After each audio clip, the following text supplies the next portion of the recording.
Hello, सर्वांना नवरात्रीच्या हार्दिक शुभेच्छा. तर इथे मी आज बनवत आहे मंदिरासाठी डेकोरेशन. तर त्याच्यासाठी मी एक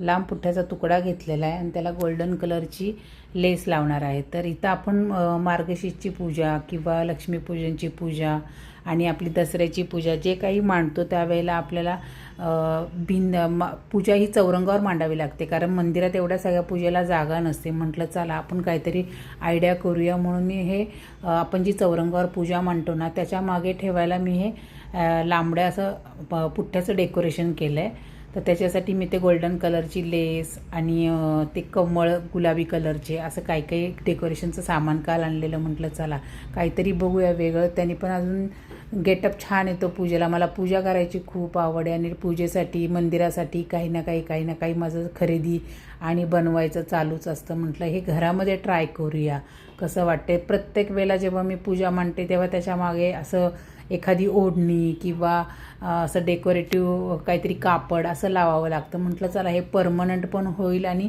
पूजेच्या मागे उभं केलं तर छान पण दिसेल. आपण फक्त चौरंग मांडतो ना त्याच्या मागे ना हे भिंतीला उभं करायचं, तरी पण अजून आपली पूजा पूर्ण अशी भरून दिसते आणि व्यवस्थित छान वाटते.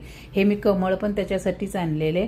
आणि आता हे बघा माझं हे तयार करून झालं, किती छान दिसतंय बघा. पण तरी पण म्हटलं वरतून थोडंसं मोकळं दिसते म्हणून मी लेस अर्धी कापून त्याच्यावर लावली आणि सगळं हे पूर्ण माझं आता बनून झालेलं आहे.